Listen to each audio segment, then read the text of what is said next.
Have you ever heard of someone so rich they literally broke an entire country's economy just by visiting? No, I'm not talking about some tech billionaire or a modern-day oligarch. I'm talking about a man who lived 700 years ago. His name was Mansa Musa, the 10th Mansa, or King of Kings, of the Mali Empire in West Africa, and his story is absolutely wild.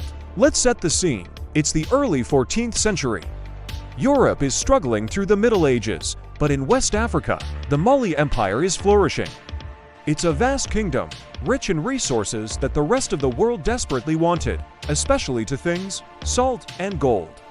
And when I say rich in gold, I mean unimaginably, mind-bogglingly rich. Historians today still struggle to put a number on Mansa Musa's wealth.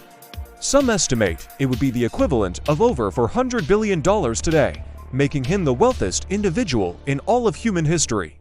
Yeah, you heard that right. Forget Bezos, forget Musk. Mansa Musa was in a league of his own. But what good is all that wealth if you just sit on it? In 1324, Mansa Musa, a devout Muslim, decided to undertake the Hajj, the sacred pilgrimage to Mecca. Now, when a regular person goes on a trip, they pack a suitcase.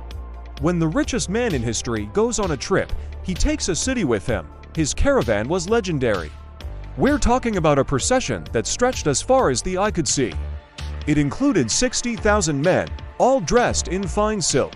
There were 12,000 attendants, each carrying a 4-pound gold bar. And leading the way were 500 heralds, also draped in silk, each carrying a golden staff.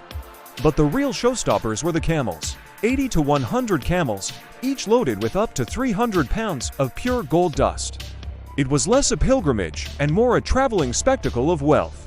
As his massive caravan traveled across the Sahara Desert and through North Africa, they made a stop in Cairo, Egypt, and this is where things get crazy. Mansa Musa was a generous man, maybe a little too generous.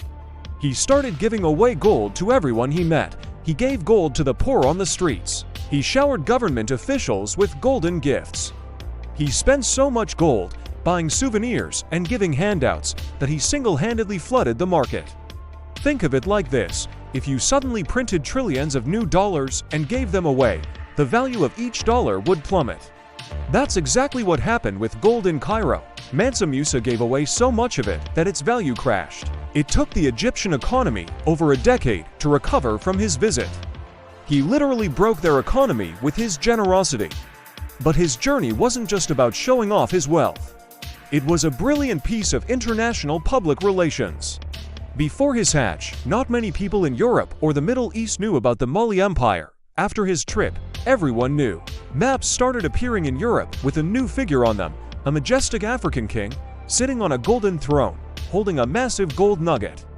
Mansa Musa had put his empire and West Africa on the global map. When he returned home, he brought back scholars, architects, and poets from across the Islamic world. He embarked on a massive building program, constructing mosques and universities. The most famous of these is the legendary Sankara University in Timbuktu. Under his patronage, Timbuktu became one of the world's greatest centers for learning, with a library that housed hundreds of thousands of manuscripts. He transformed his kingdom into a sophisticated hub of culture and education. So, Mansa Musa wasn't just a man with a lot of gold. He was a visionary leader who used his immense wealth to elevate his people, promote education, and introduce his empire to the world. His story is a powerful reminder that history is full of incredible figures from all corners of the globe, whose legacies are just as grand, if not grander, than the ones we always hear about. It's a tale of wealth, power, faith, and a journey that changed the world. Thanks for watching. If you enjoyed this dive into history, make sure to hit that like button and subscribe for more stories you might have missed in school. See you next time.